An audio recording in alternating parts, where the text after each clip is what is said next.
Cuando Helena Marquand aceptó la mano de Charles Whitford, uno de los magnates ferroviarios más poderosos del país, creyó estar entrando al paraíso.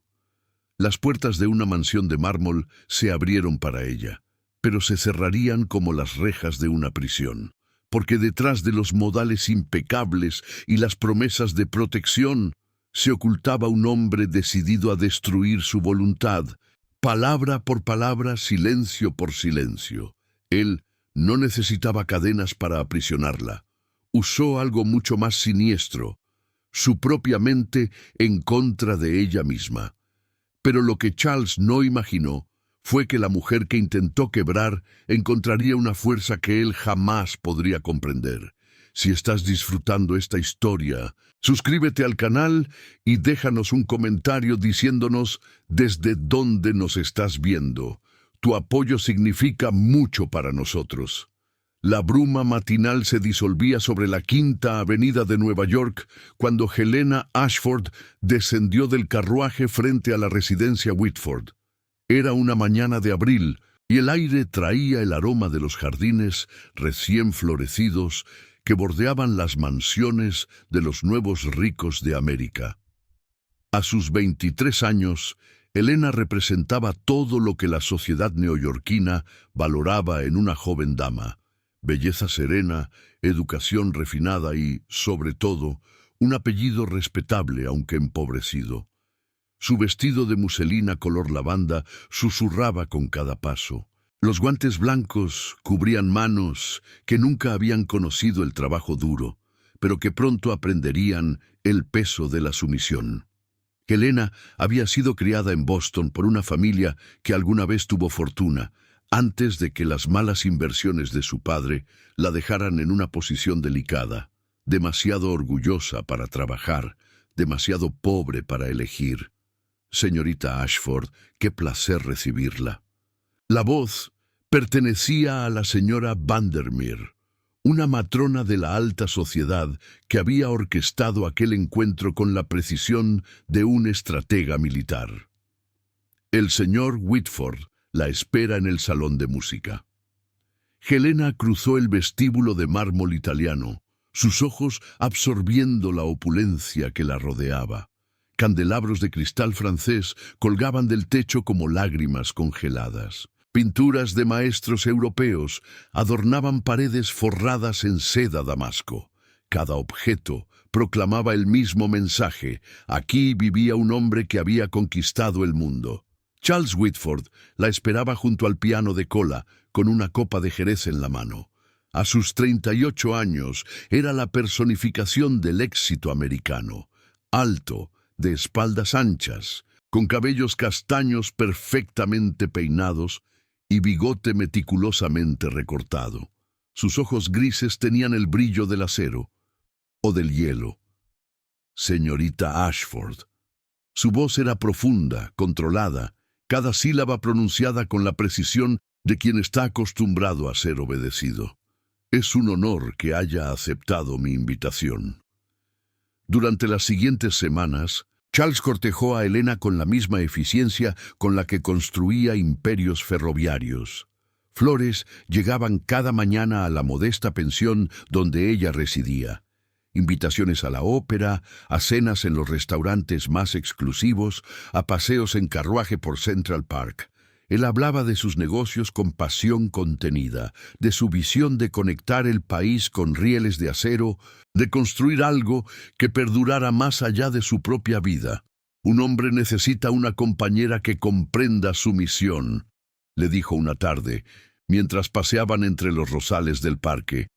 Alguien que pueda representarlo en sociedad con gracia y dignidad. Helena sintió un leve escalofrío ante aquellas palabras. No había hablado de amor, sino de necesidad. No de compañerismo, sino de representación. Pero ella apartó aquella inquietud. ¿Qué otra opción tenía? A los 23 años, sin fortuna ni perspectivas, estaba a punto de convertirse en una solterona. Charles Whitford le ofrecía seguridad, respeto social, un futuro. La propuesta llegó en junio, en el mismo salón de música donde se habían conocido. Charles no se arrodilló, Simplemente abrió una caja de terciopelo negro, revelando un anillo de diamantes que valía más que todo lo que Helena había poseído en su vida. «Será mi esposa», declaró. No era una pregunta. «Sí», respondió ella, sintiendo que sellaba algo más que un compromiso matrimonial. La boda se celebró en septiembre en la Iglesia Episcopal de la Trinidad, una ceremonia que fue la sensación social de la temporada. Helena caminó por el pasillo del brazo de un tío lejano, su vestido de satén blanco arrastrando metros de encaje de Bruselas. 200 invitados presenciaron cómo se convertía en la señora de Charles Whitford. Las campanas repicaron, el órgano resonó, y Helena sintió nada. Solo un entumecimiento extraño, como si estuviera observando la escena desde muy lejos. El banquete en la mansión Whitford fue legendario: champán francés, ostras de Long Island, pavo asado con salsa de arándanos, pasteles elaborados por el mejor pastelero de la ciudad. Charles brindó con palabras perfectamente escogidas sobre el deber, la tradición y la continuidad del linaje. Nuevamente, nada sobre el amor.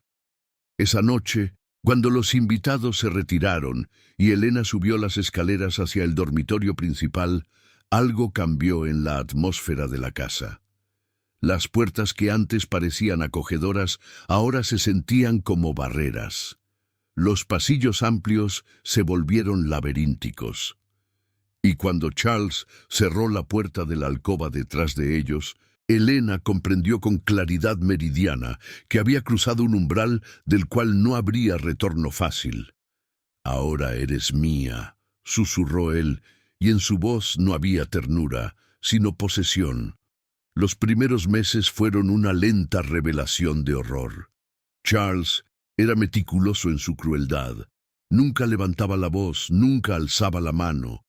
No necesitaba hacerlo. Sus armas eran más sutiles y más devastadoras. «Querida, ese vestido no te favorece», comentaba con tono amable durante el desayuno. «Hace que parezcas ordinaria». «¿Planeabas visitar a tu prima esta tarde?», decía revisando su correspondencia. «Qué lástima que no me lo consultaras primero. He organizado una cena importante con inversionistas. Necesito que estés presente, naturalmente». Cada corrección era presentada como un consejo, cada restricción como una consideración necesaria, cada crítica como un acto de amor que buscaba mejorarla. Y Helena, criada para ser obediente, para confiar en la autoridad masculina, comenzó a dudar de sí misma. El personal de la casa operaba con silencio eficiente. La señora Blackwood, el ama de llaves, una mujer severa de 50 años, reportaba cada movimiento de Helena directamente a Charles. Los criados habían aprendido hacía tiempo que su lealtad debía ser únicamente hacia el señor de la casa. Nadie cuestionaba, nadie intervenía. Una tarde de diciembre, Helena intentó salir a caminar sola por el vecindario. Necesitaba aire, espacio, un momento de libertad. Apenas había bajado las escaleras de la entrada cuando el mayordomo, el señor Pierce, apareció con su abrigo. «El señor Whitford ha dado instrucciones de que siempre sea acompañada, señora», dijo con voz neutral. «Es por su seguridad». Helena regresó dentro, sintiendo las paredes cerrarse un poco más. Esa noche, durante la cena, Charles comentó casualmente: «Me informaron que intentaste salir sin acompañante esta tarde». Su tono era suave, casi preocupado. «¿Estás tratando de avergonzarme, Helena? Una dama de tu posición no puede simplemente vagabundear por la calle como una muchacha cualquiera». «Solo quería», comenzó ella. «¿Solo querías qué?», la interrumpió, su voz adquiriendo un filo apenas perceptible. «Proporcionar material para los chismosos, hacer que la gente cuestione mi capacidad para manejar mi propio hogar. No, por supuesto que no». «Entonces debes entender que estas normas existen por una razón. Charles cortó su carne con precisión quirúrgica. Estoy tratando de protegerte, de guiarte. Pero si insistes en comportarte de manera imprudente, tendré que tomar medidas más estrictas. Elena comió el resto de la cena en silencio, sintiendo cómo algo dentro de ella comenzaba a marchitarse. Pero aún no podía ver el abismo completo que se abría ante ella. Aún creía que podía adaptarse, mejorar, convertirse en la esposa que Charles exigía. Todavía no comprendía que no importaba lo que hiciera. El juego estaba diseñado para que ella siempre perdiera. El invierno de 1879 cayó sobre Nueva York con particular ferocidad. La nieve se acumulaba en las calles, transformando la ciudad en un paisaje de postal. Pero dentro de la mansión Whitford, un frío diferente había comenzado a instalarse en el corazón de Elena. Había pasado 4 meses desde la boda. 4 meses en los que cada día había erosionado un poco más su sentido de sí misma.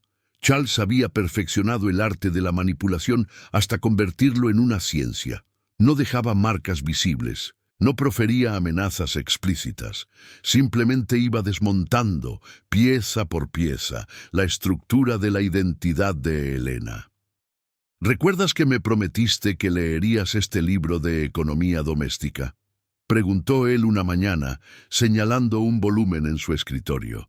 He estado esperando para discutirlo contigo. Elena miró el libro con confusión. Charles, nunca prometí tal cosa. Sus ojos se enfriaron. Por supuesto que lo hiciste. Fue hace 2 semanas durante el desayuno. ¿Estás sugiriendo que miento? No, yo solo. No recuerdo. Esto me preocupa, Elena. Él se levantó, acercándose a ella con expresión de genuina inquietud.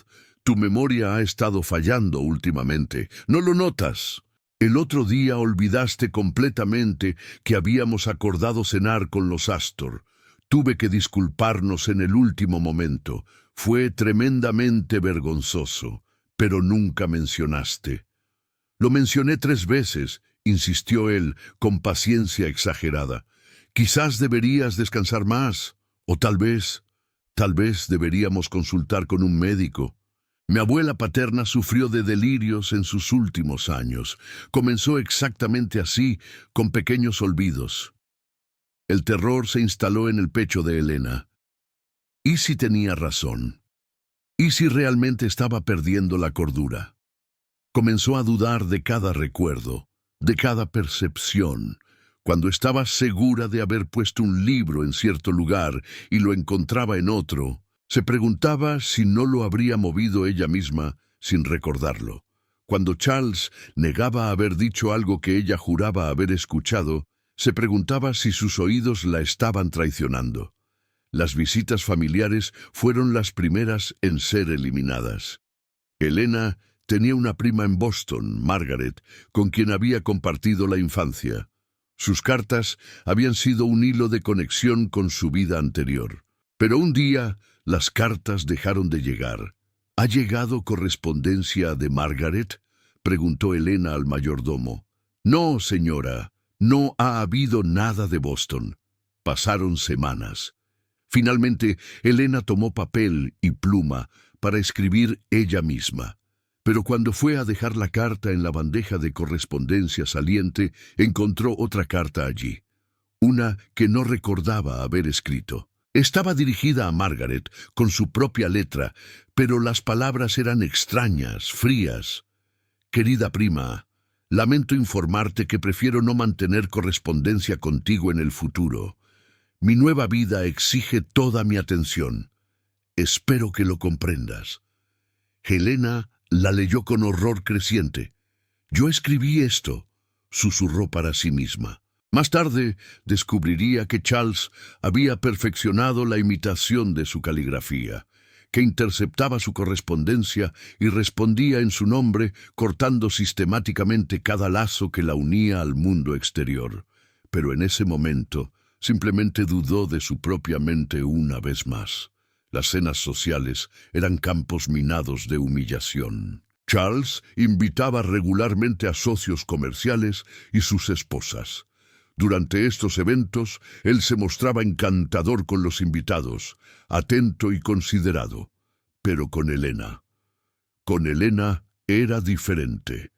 Mi esposa tiene ideas fascinantes sobre la literatura, comentaba con una sonrisa que no alcanzaba sus ojos, aunque a veces confunde a los autores. El otro día me dijo que Shakespeare había escrito Don Quijote.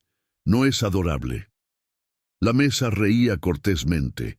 Elena sentía el rubor de vergüenza subir por su cuello. Charles, yo nunca dije eso. Por supuesto que no, querida, respondía él con condescendencia patente. Estoy seguro de que no querías decirlo. Simplemente te confundiste un poco. Los invitados intercambiaban miradas incómodas. Helena aprendió a permanecer en silencio durante estas reuniones, a sonreír vagamente y a sentir cuando se esperaba de ella. Pero el silencio tampoco era suficiente. «Estás siendo una anfitriona terrible esta noche», le sisearía Charles cuando los invitados se retiraban. «Sentada ahí como una estatua sin contribuir a la conversación. ¿Qué van a pensar de mí? Que mi esposa es simple. No había forma de ganar. Hablar era exponerse a la ridiculización. Callar era ser acusada de incompetencia». Elena comenzó a temer estas cenas con una ansiedad que le provocaba náuseas. El control de Charles se extendía a cada aspecto de su vida. Él decidía qué ropa debía usar cada día, qué libros podía leer, a qué horas debía estar en cada habitación de la casa. Elena comenzó a sentirse como una marioneta, moviéndose según hilos invisibles que él manipulaba. Las esposas sumisas son las más felices, le explicaba él, citando tratados de moral victoriana. Una mujer que cuestiona a su marido cuestiona el orden natural establecido por Dios. Estoy tratando de salvarte de ti misma, Elena. ¿Por qué lo haces tan difícil? Febrero llegó con vientos helados que aullaban contra las ventanas de la mansión. Una noche, Elena despertó desorientada, con la sensación de que algo estaba terriblemente mal. La habitación estaba oscura, más oscura de lo que debería. Trató de encender la lámpara de gas en su mesita de noche, pero no funcionaba. «Charles», llamó, sintiendo pánico crecer en su pecho.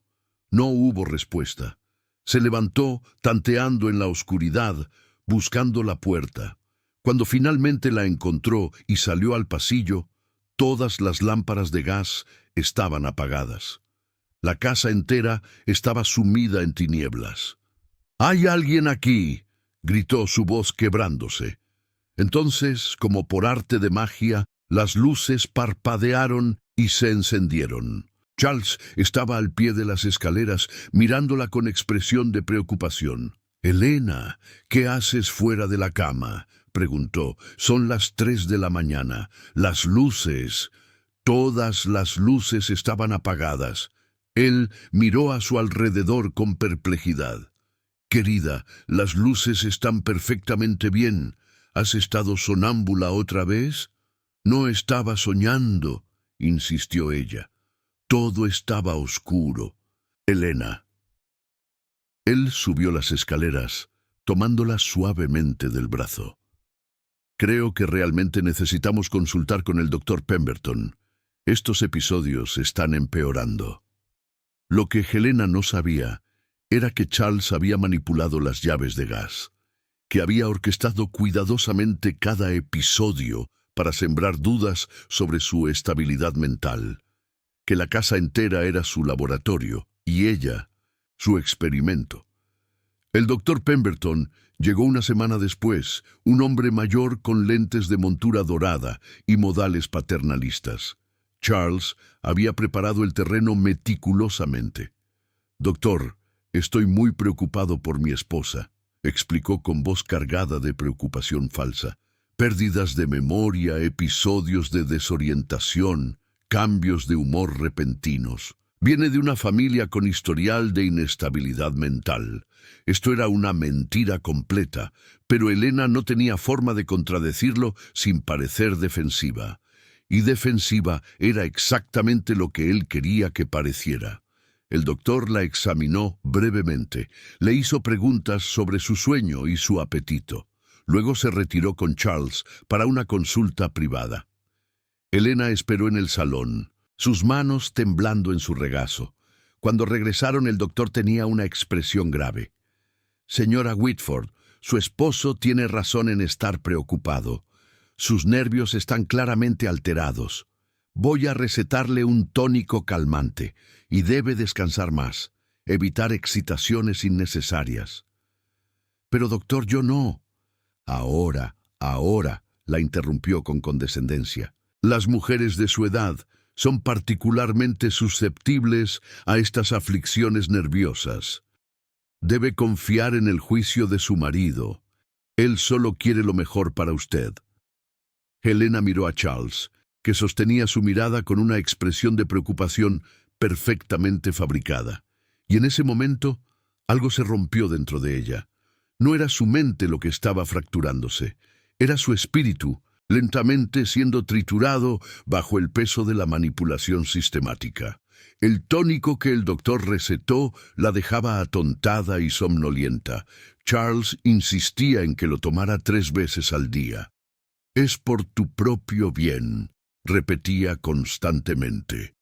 Helena comenzó a sentir que se estaba ahogando, que las paredes de la hermosa mansión eran en realidad las paredes de una tumba, que el hombre que había prometido amarla y protegerla estaba en realidad destruyéndola pieza por pieza. Pero lo peor de todo era que había comenzado a creer que él tenía razón, que realmente había algo mal con ella, que merecía el trato que recibía, que su única salvación era rendirse completamente a su voluntad. Y Charles sonreía, satisfecho. Su plan estaba funcionando a la perfección, o al menos así parecía, porque lo que Charles no había anticipado era que incluso el espíritu más quebrantado puede encontrar en el momento más oscuro una chispa de resistencia, y esa chispa, por pequeña que sea, puede convertirse en un incendio. Si esta historia te está impactando, no olvides darle like al video y compartirlo con alguien que necesite escucharla. Marzo de 1880 trajo consigo los primeros indicios de primavera. Los árboles comenzaban a brotar, los pájaros regresaban y la ciudad despertaba de su letargo invernal. Pero Helena Whitford permanecía atrapada en su propio invierno personal, uno que parecía no tener fin. Había perdido peso, sus vestidos colgaban de su figura cada vez más delgada. Pasaba la mayor parte de sus días en su habitación, mirando por la ventana sin ver realmente nada. El tónico del doctor Pemberton la mantenía en un estado de nebulosa constante. Los días se fundían unos con otros, indistinguibles, interminables. Charles había alcanzado su objetivo. Helena era ahora la esposa perfectamente sumisa, completamente dócil. No cuestionaba, no se resistía, apenas hablaba. Se había convertido en un fantasma que habitaba su propia vida. Pero entonces llegó Eleanor. Eleanor Hartley era la nueva institutriz contratada para educar a los hijos de los Vandermeer, vecinos de los Whitford. Era una mujer de 35 años, soltera por elección, con una inteligencia aguda y una voluntad de hierro escondida bajo modales impecables. Había viajado, había leído ampliamente y tenía esa claridad de visión que viene de haberse negado a aceptar las limitaciones que la sociedad imponía a las mujeres. El primer encuentro ocurrió en el jardín que separaba ambas propiedades. Helena estaba sentada en un banco mirando sin ver las flores que comenzaban a florecer. Eleanor salió con sus pupilos para una lección de botánica. «Buenos días», saludó Eleanor, acercándose con una sonrisa cálida. «Usted debe ser la señora Whitford. Soy Eleanor Hartley, la institutriz de la familia Vandermeer». Helena levantó la vista desorientada. «Buenos días», respondió con voz apenas audible. Eleanor estudió su rostro con atención.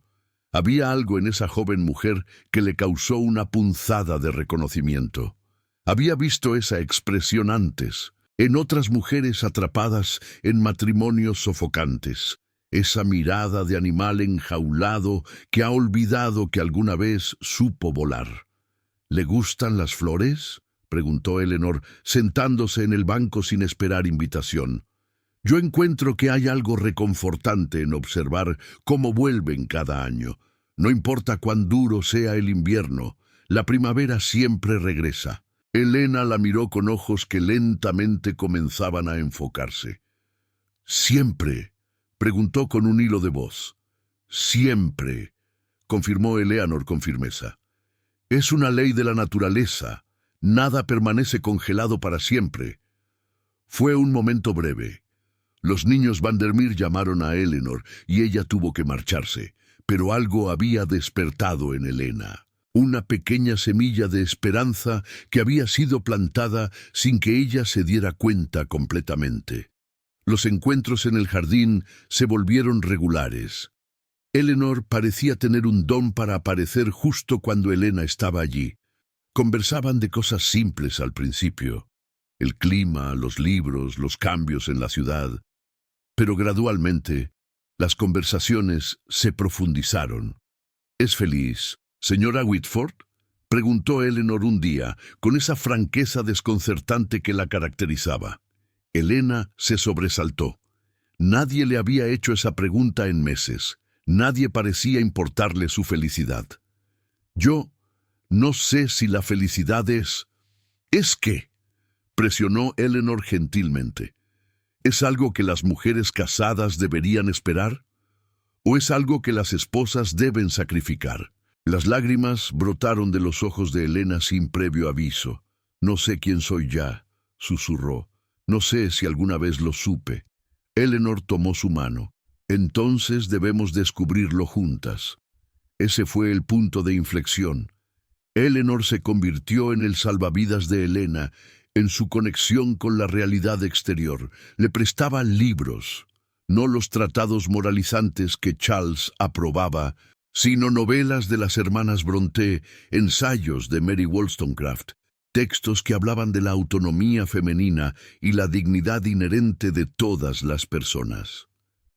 «Léalos en secreto», aconsejó Eleanor, «y escóndalos bien». Elena comenzó a leer vorazmente, escondiendo los libros bajo el colchón, leyendo cuando Charles estaba en su estudio o fuera de casa. Cada página era como oxígeno para su alma asfixiada. Cada idea, una herramienta para reconstruir su sentido de sí misma. Y lo más importante, Eleanor le enseñó a confiar nuevamente en su propia percepción. «Si usted dice que algo ocurrió, entonces ocurrió», le decía con firmeza. «Su memoria no está fallando, su cordura está intacta. Lo que está experimentando tiene un nombre». «¿Un nombre?», preguntó Elena, aferrándose a esa esperanza. «Manipulación psicológica», respondió Eleanor. «He visto este patrón antes. Hombres que sistemáticamente destruyen la confianza de sus esposas en su propia mente, que las aíslan, las confunden, las hacen dudar de cada pensamiento y sentimiento. No es accidental, Elena, es deliberado». Escuchar estas palabras fue como despertar de un sueño terrible. Elena comenzó a ver con claridad lo que había estado sucediendo. Las piezas del rompecabezas se encajaron, las cartas interceptadas, las luces manipuladas, las acusaciones constantes de olvido, la medicación innecesaria. Todo había sido parte de un plan calculado para destruir su voluntad. La rabia que sintió fue purificadora. No era locura lo que había experimentado, sino abuso. No era debilidad lo que sentía, sino una respuesta racional a una situación intolerable. «¿Qué puedo hacer?», preguntó a Eleanor con urgencia nueva en su voz. «¿Cómo puedo liberarme?». Eleanor vaciló. «La verdad es difícil, Helena. Las leyes no favorecen a las esposas. Un divorcio es casi imposible sin pruebas de infidelidad o violencia física. Incluso si lo lograras, serías marginada socialmente. Perderías todo, tu posición, tu reputación, cualquier esperanza de seguridad financiera.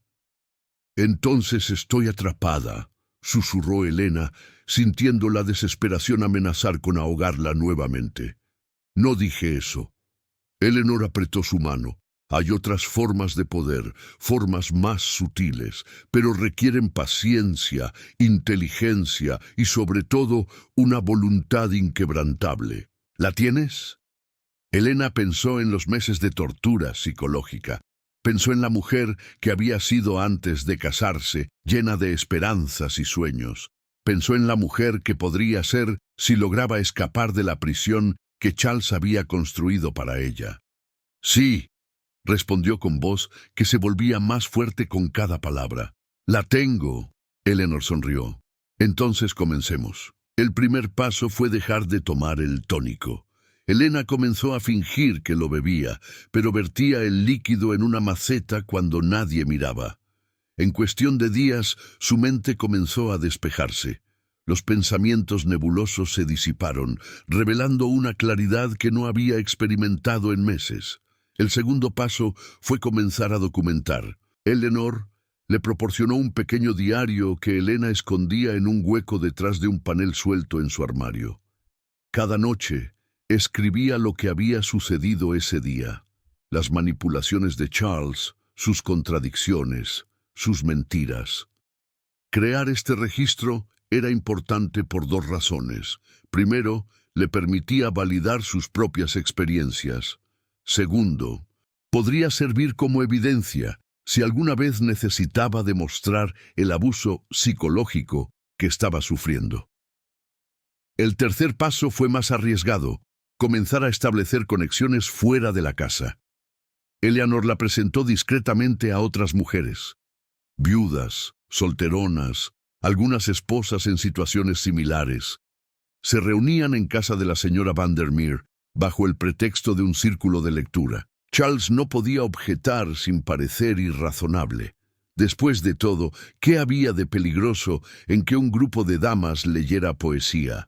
Pero lo que realmente estaban haciendo era construir una red de apoyo mutuo. Compartían estrategias de supervivencia, recursos, información legal.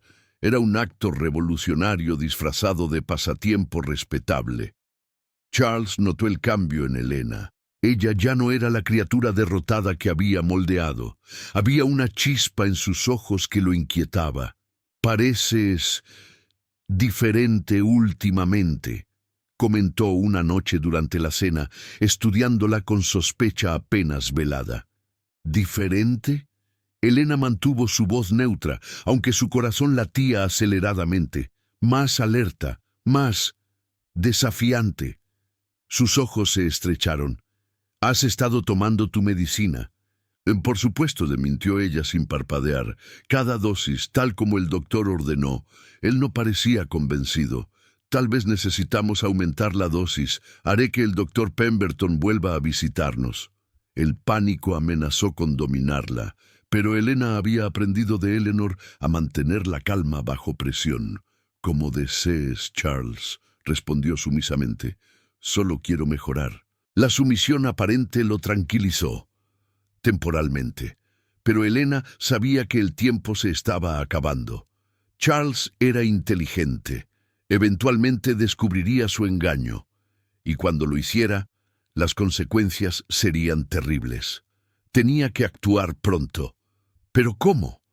¿Cómo podría una mujer sin recursos legales, sin dinero propio, sin verdadero poder social, escapar de un hombre que controlaba cada aspecto de su existencia? La respuesta llegaría de una fuente inesperada, y cuando llegara, cambiaría todo. Abril desplegó sobre Nueva York un manto de flores de cerezo. La ciudad entera parecía celebrar el renacimiento de la vida, pero en la mansión Whitford, una guerra silenciosa había alcanzado su punto crítico. Charles había intensificado su vigilancia. Interrogaba al personal sobre cada movimiento de Elena. Revisaba su correspondencia con meticulosidad obsesiva. Había cancelado el círculo de lectura, declarando que Elena necesitaba más descanso y tranquilidad. Pero había cometido un error crucial. Había subestimado la determinación de su esposa. Elena había continuado sus encuentros con Eleanor en secreto, comunicándose a través de notas escondidas en el jardín, y fue Eleanor quien le trajo la noticia que cambiaría todo. «Hay alguien que quiere conocerte», susurró durante uno de sus encuentros clandestinos. «Una periodista llamada Clara Morrison. Trabaja para el New York Tribune. Está investigando casos de abuso conyugal para una serie de artículos». Elena sintió una mezcla de esperanza y terror. ¿Y qué podría hacer ella? La opinión pública es una fuerza poderosa, explicó Eleanor. Si tu historia se hace pública, Charles no podrá esconderse detrás de puertas cerradas, perderá su reputación, su posición social, será forzado a cambiar su comportamiento o a dejarte ir. Pero yo también perderé mi reputación, señaló Elena con realismo amargo. Una mujer que habla públicamente de su matrimonio es vista como una vergüenza. Es cierto, admitió Eleanor, pero también serás libre. La pregunta es, ¿qué prefieres? ¿Una reputación intachable en una prisión dorada o la libertad con todas sus incertidumbres? Elena no necesitó pensar mucho. Quiero ser libre. El encuentro con Clara Morrison se organizó con el cuidado de una operación militar. Elena fingió estar enferma, quedándose en su habitación mientras Charles asistía a una reunión de negocios en el centro de la ciudad. Clara entró por la puerta de servicio, disfrazada de costurera. Era una mujer de 40 años, con ojos agudos y modales directos. Sacó una libreta y una pluma, acomodándose en la silla que Elena le ofreció. «Señora Whitford, necesito que me cuente todo», dijo sin preámbulos. «No omita nada, por vergonzoso o doloroso que sea. Solo la verdad completa puede protegerla». Y Elena habló. Durante 2 horas, derramó todo el veneno que había estado acumulándose en su alma.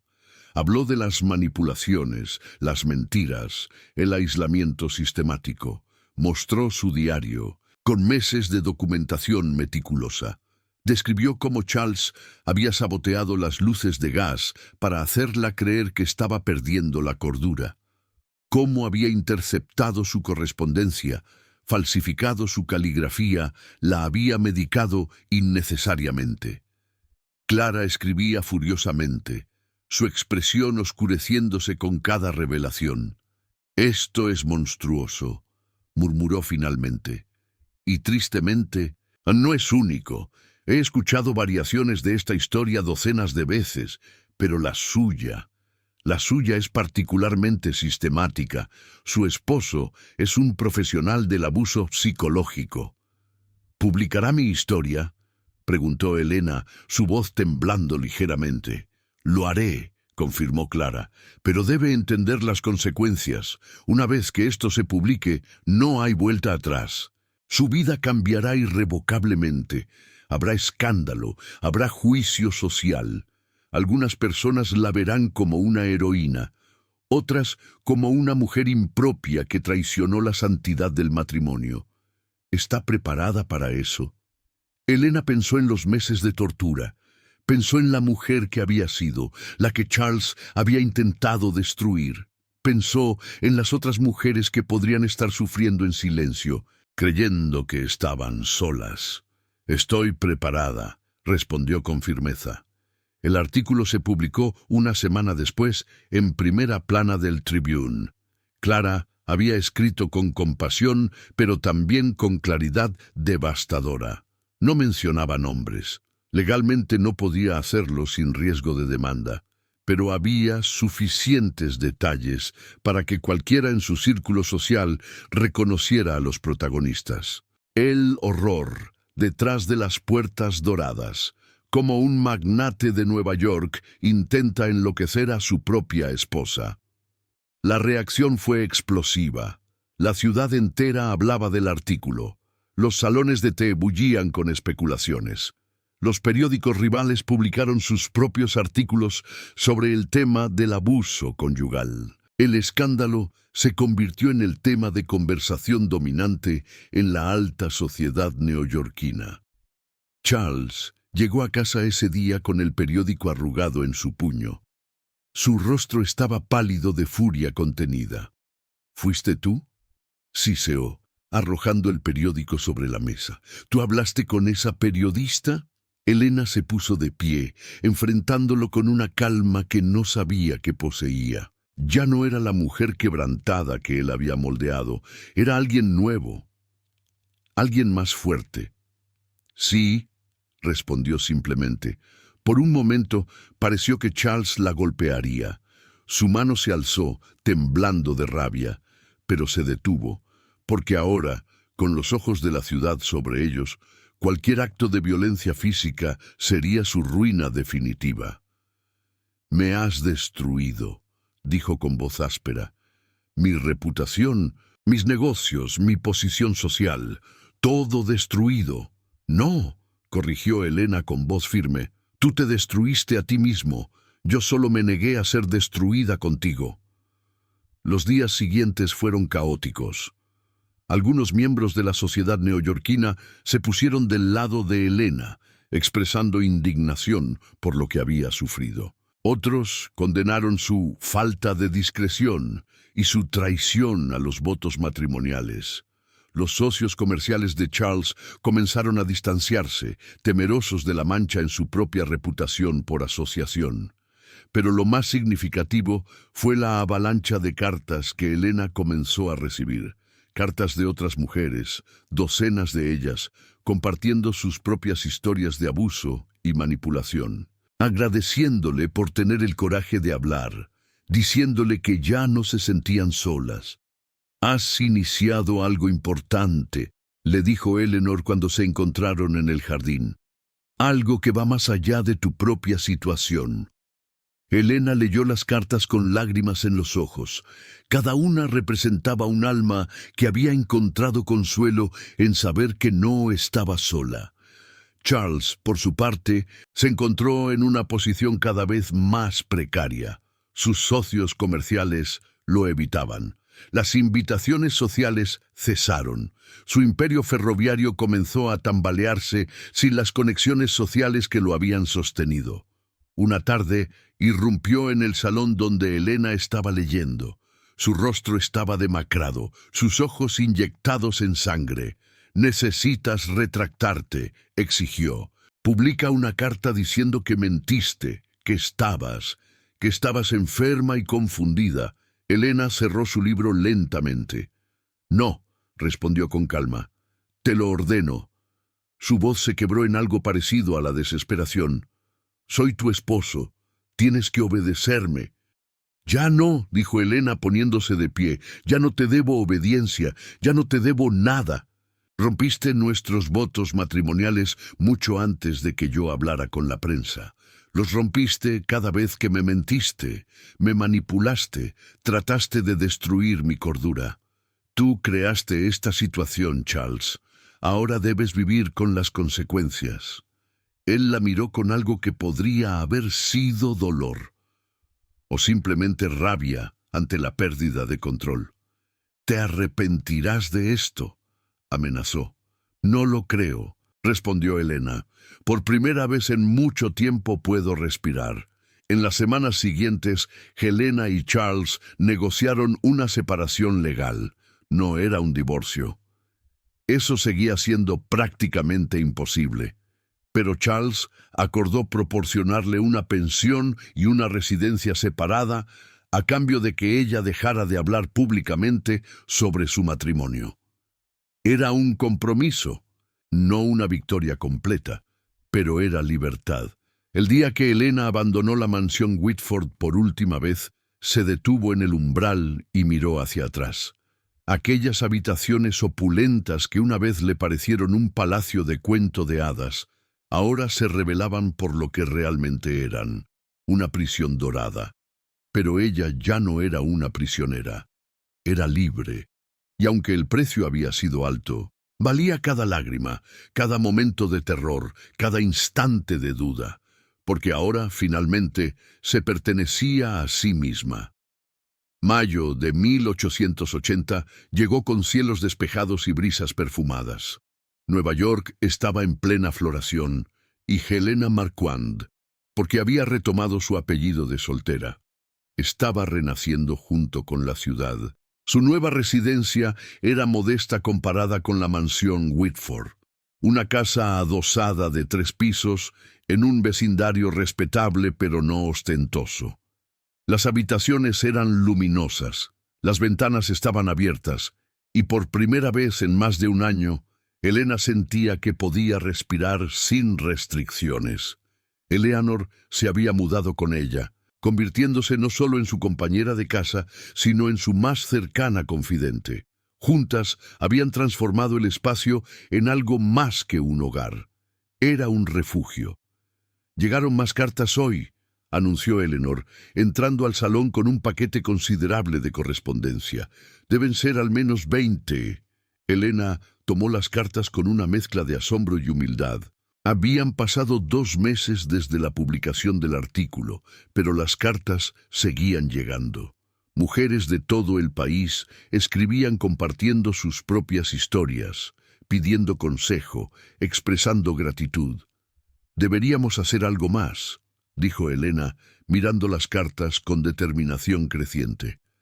«Estas mujeres necesitan más que palabras de aliento. Necesitan ayuda real, recursos, un lugar donde puedan encontrar apoyo». Eleanor sonrió. «Estaba esperando que dijeras eso». Sacó un documento de su bolsillo. «He estado investigando. Hay precedentes de organizaciones benéficas para mujeres en situaciones difíciles. Podríamos establecer algo similar, pero específicamente enfocado en mujeres que sufren abuso en sus matrimonios». Así nació el Refugio de las Damas de Nueva York. Era una organización revolucionaria para su tiempo, dedicada a proporcionar asistencia legal, alojamiento temporal y apoyo emocional a mujeres atrapadas en matrimonios abusivos. La financiación inicial vino de una fuente inesperada. Clara Morrison, la periodista, había organizado una serie de eventos benéficos. Mujeres de la alta sociedad, muchas de las cuales habían sufrido en silencio sus propios matrimonios difíciles, donaron generosamente. Incluso algunos hombres progresistas contribuyeron, horrorizados por las historias que estaban saliendo a la luz. El refugio abrió sus puertas en junio, en una casa de huéspedes renovada en el Lower East Side. Era modesto pero funcional, con capacidad para albergar a una docena de mujeres y sus hijos. Helena y Eleanor trabajaban incansablemente junto con un grupo creciente de voluntarias. «Señora Marquand», dijo una joven mujer una tarde, llegando al refugio con un ojo morado y un bebé en brazos. «Leí sobre usted en el periódico. Pensé que tal vez podría ayudarme». Helena tomó su mano gentilmente. «Estás a salvo ahora», le aseguró. «Y sí, te ayudaremos». Cada mujer que ayudaban era una victoria, cada vida que salvaban, un testimonio del poder de la verdad y la solidaridad femenina. Pero no todo era fácil. La oposición era feroz. Predicadores denunciaban desde sus púlpitos a las mujeres que destruían la institución sagrada del matrimonio. Periódicos conservadores publicaban editoriales condenando el refugio como un nido de rebeldes. Hubo incluso intentos de sabotaje, ventanas rotas, amenazas anónimas, intentos de que las autoridades clausuraran el lugar por supuestas violaciones de códigos.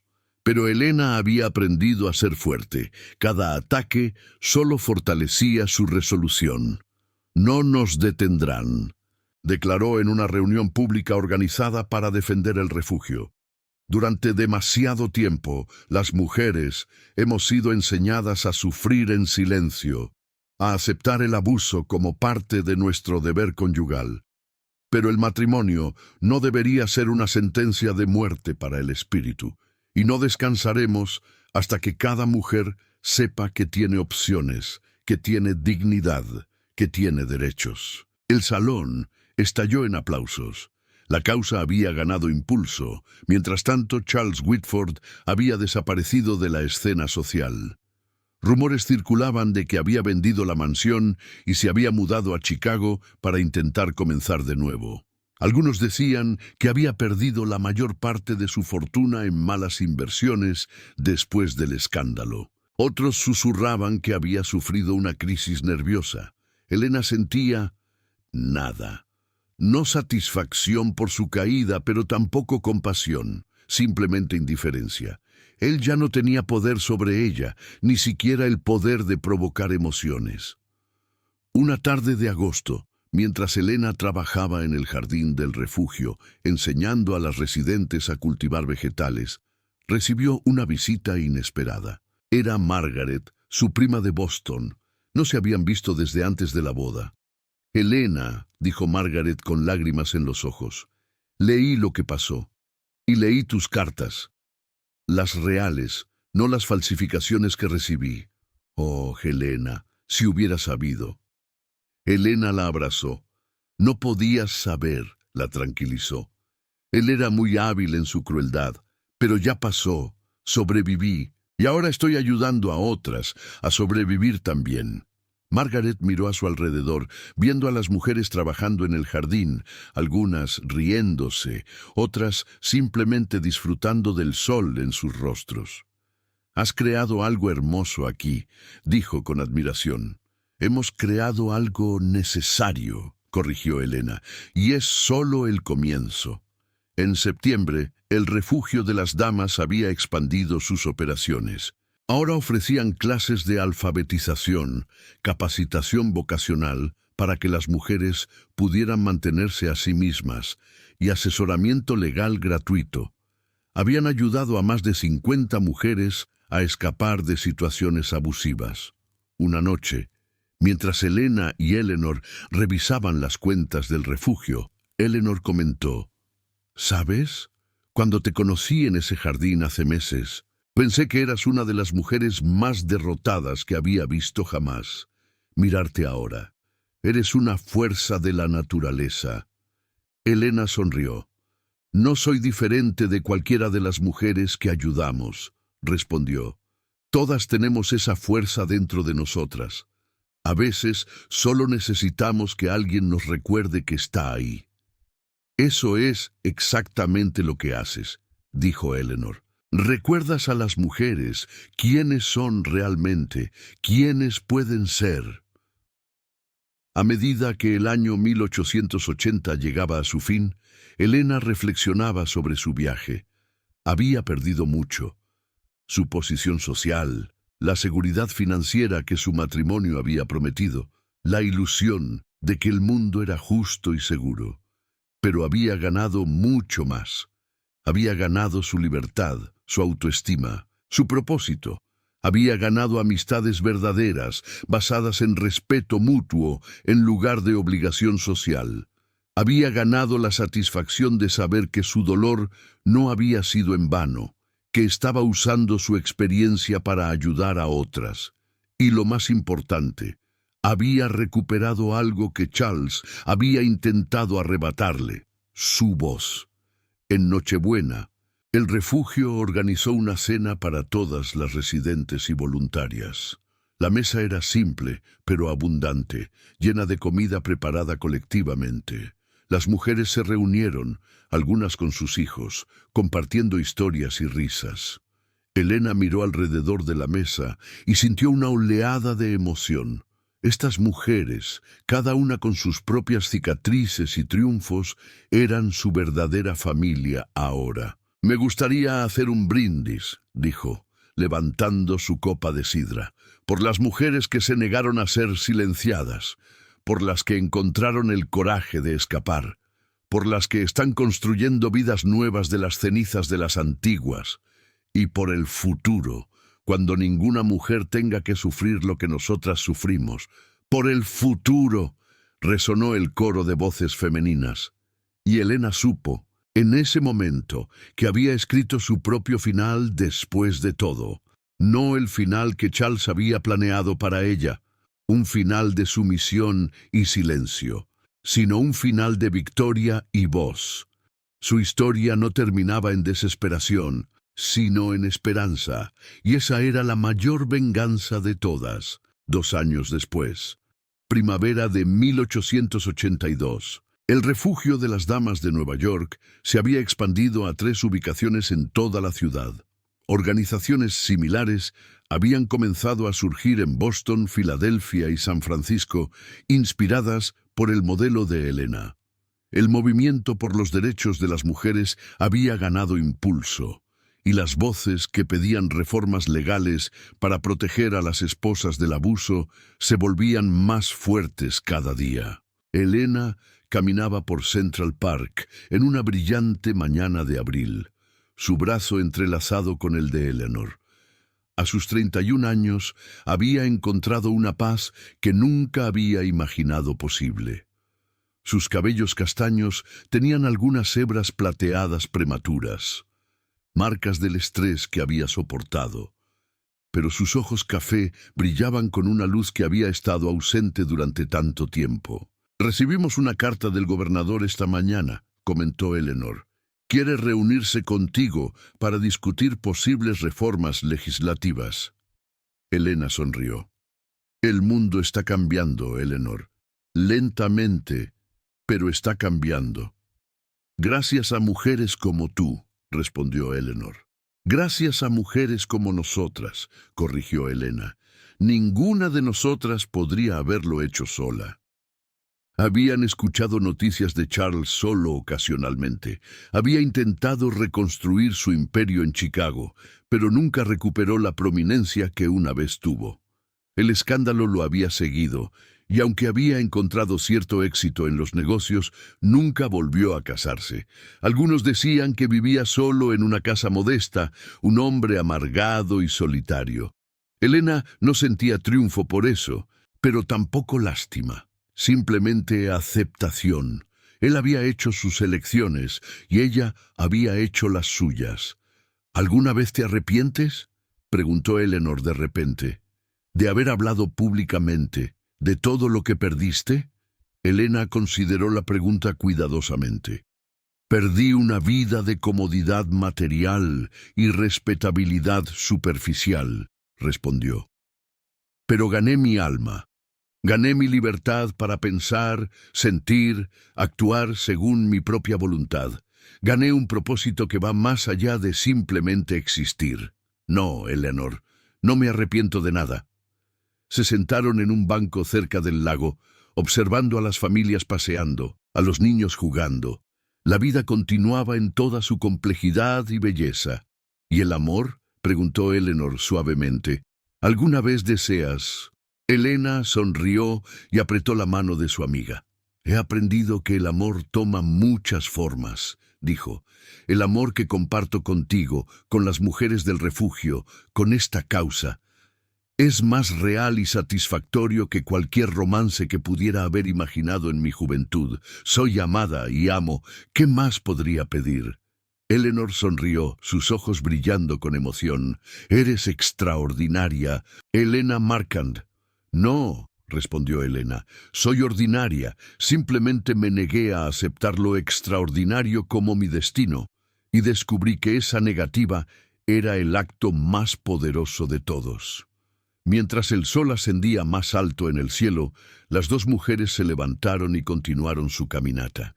Tenían trabajo que hacer, mujeres que ayudar, un mundo que cambiar, una conversación a la vez. Y Elena sabía que esta era la vida que estaba destinada a vivir. No la vida que Charles había planeado para ella, ni la vida que la sociedad esperaba de ella, sino la vida que ella misma había elegido, con todas sus dificultades y todas sus alegrías. Era una vida de propósito, una vida de significado, una vida de libertad, y era gloriosamente suya. La historia de Elena Marchand nos recuerda una verdad fundamental. Ningún ser humano tiene el derecho de destruir el espíritu de otro. La manipulación, el control, el abuso psicológico son armas tan destructivas como cualquier violencia física, y sus cicatrices pueden durar toda una vida. Pero esta historia también nos enseña algo más. La resiliencia del espíritu humano es extraordinaria. Incluso cuando nos han quebrado, incluso cuando nos han convencido de que estamos locos o somos indignos, existe dentro de cada uno de nosotros una chispa de dignidad que nunca puede ser completamente extinguida. Solo necesita oxígeno, en forma de verdad, apoyo, comunidad, para convertirse en un fuego que ilumine el camino hacia la libertad. Elena encontró su voz cuando finalmente se permitió confiar en su propia percepción, cuando dejó de aceptar las mentiras de Charles como verdades, cuando se atrevió a pedir ayuda y la encontró en Eleanor, en Clara, en las otras mujeres que se unieron a su causa. Su historia nos desafía a examinar nuestras propias vidas. Estamos permitiendo que otros definan nuestra realidad. Estamos silenciando nuestra propia voz para mantener la paz. Estamos confundiendo el control con el amor, la manipulación con el cuidado. Y nos recuerda que el cambio social comienza con actos individuales de coraje. Elena no tenía poder institucional, pero tenía su verdad. Y al compartirla, creó ondas que se expandieron mucho más allá de su propia situación, tocando y transformando vidas que nunca conocería personalmente. Que esta historia inspire a quienes sufren en silencio a encontrar su propia voz. Que inspire a quienes son testigos a no mirar hacia otro lado. Y que inspire a todos nosotros a construir un mundo donde ninguna persona tenga que escoger entre su seguridad y su dignidad. Porque al final, la libertad no es un regalo que otros nos otorgan. Es un derecho que debemos reclamar, defender y proteger, tanto para nosotros mismos como para los demás. Padre Celestial, hoy elevamos nuestras voces por aquellos que sufren en el silencio de la manipulación y el control, por quienes han sido convencidos de que son indignos, de que están equivocados, de que merecen el trato cruel que reciben. Señor, devuélveles la claridad para ver la verdad, la fortaleza para resistir las mentiras y el coraje para buscar la libertad que tú deseas para todos tus hijos. Te pedimos por aquellos que han perdido su sentido de identidad en relaciones destructivas. Ayúdalos a recordar que fueron creados a tu imagen, con dignidad inherente que nadie puede arrebatar. Envía ángeles en forma de amigos, familiares o incluso extraños que les recuerden su valor y les ofrezcan apoyo en su camino hacia la sanación. Y también oramos por aquellos que causan daño, consciente o inconscientemente. Toca sus corazones con tu gracia transformadora. Que reconozcan el dolor que han causado y encuentren el camino hacia el verdadero arrepentimiento y cambio. Señor, concédenos la sabiduría para reconocer el abuso en todas sus formas, la valentía para hablar contra la injusticia y la compasión para apoyar a quienes están en su viaje hacia la libertad y la restauración. Que construyamos comunidades donde todos sean tratados con el respeto y el amor que merecen como tus preciados hijos. Amén. Si esta historia tocó tu corazón, por favor suscríbete a nuestro canal para más relatos inspiradores que celebran la fuerza del espíritu humano. Comparte este video con alguien que necesite recordar su propia fortaleza. Y déjanos en los comentarios qué lección te llevas de la historia de Elena. Tu voz importa, así como la de ella importó, la de